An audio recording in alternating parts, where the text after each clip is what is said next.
Today on SPN, we will be taking a look at the Florida Panthers. And we will also be looking at the Pokemon game. SPN starts now.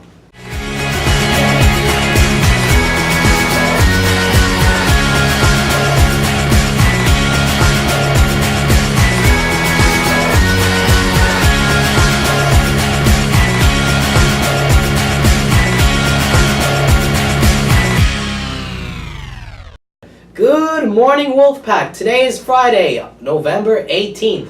My name is Diego Peraza. And my name is Jonathan Farrell. And welcome to SPN. Now let's send over Andre with your sports.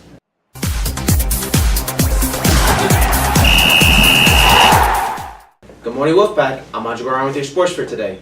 The Florida Panthers are back in action for this season and are looking to make a run for the Stanley Cup final appearance. Jake has more. We are underway in Game 4, a victory for Colorado, and their names are on the Stanley Cup. For the Panthers, a win, and it's back to Denver for at least one more game. DeClaire didn't get it out. Sakic held it in. Still held in. Uwe Krupp shot. Score!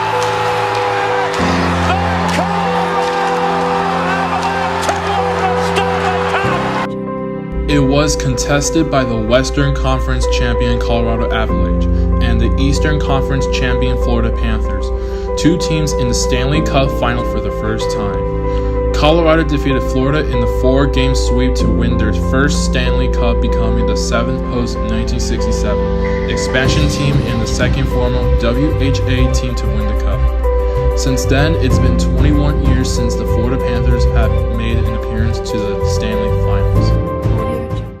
Miami Hurricanes were at the top of college football for nearly 20 years, winning 5 national championships and being home to 2 Heisman Trophy winners. But after nearly 15 years of devastating defeat, multiple head coaches, and multiple NCAA sanctions, the Hurricanes had yet to re-establish their dominance until head coach Mark Richt came to town. That is why this season has been so important. The 2017 Miami Hurricanes have gained the respect of college football once again. Their swagger and attitude on the football field is reminiscent of the glory days, and their will to win is like no other. The bottom line is that college football is better when the Miami Hurricanes are winning. Now the nation is asking, is the U back? Good morning, Wolfpack. This is Christopher Telezer here for local news. While it seems recent developments in Africa have caused some concerns in the intelligence community after 4 soldiers in which had died after an unforeseen consequence in which had happened in one of the events. 5 Nigerian soldiers had also died within the recent event, and it's also put into question something that hasn't gone much in the public discussion. That is precisely the purpose of AFRICOM, a 2007 witch counter-terrorist program established under the Bush administration, after in which the horrific developments of 9/11 had occurred and had come out after the start of the terror war. It had also been responsible for a bit of the action of the taking down of Mr. Gaddafi of Libya, and some have blamed it for which insurgencies that have in which disturbed the region. This is also in which caused quite the development in terms of discussion much in the intelligence community, but so it hasn't gotten much news coverage. One of the lieutenants actually had made a recent report in the Pentagon in which updating on the situation, after in which they could not find their lieutenant general within a week as well before the ambush in which it happened near the Jihadi base. This has been Christopher Telezer here for local news. As discussed in the last episode, Pokemon Ultra Sun and Ultra Moon were announced to be the last titles for the 3DS.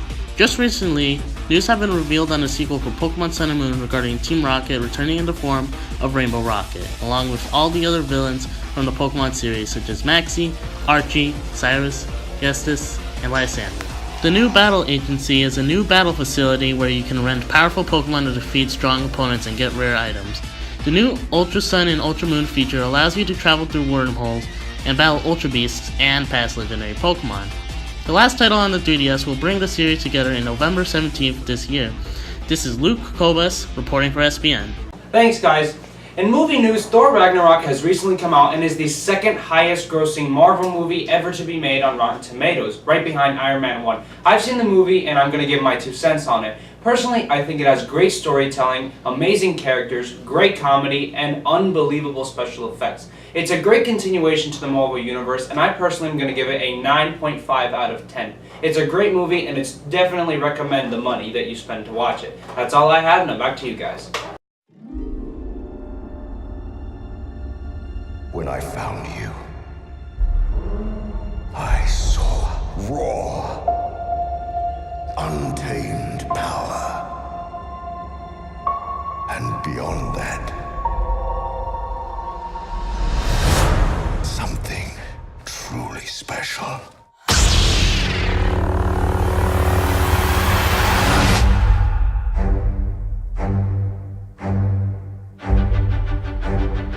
Something inside me has always been there. But now it's awake. And I need help.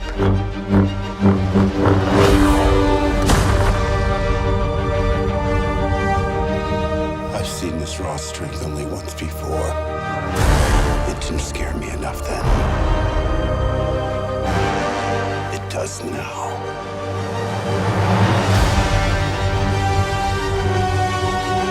Let the past die. Kill it. If you have to. That's the only way to become what you were meant to be.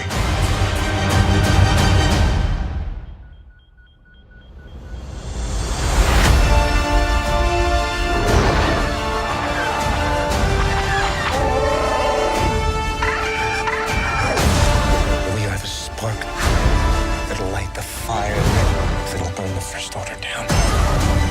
Come on! This is not going to go the way you think. Fulfill your destiny. I need someone to show me my place in all this.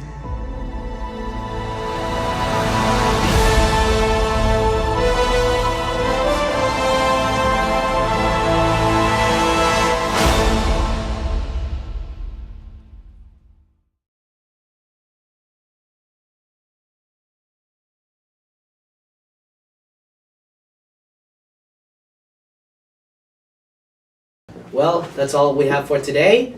We'll see you next time. On the next video.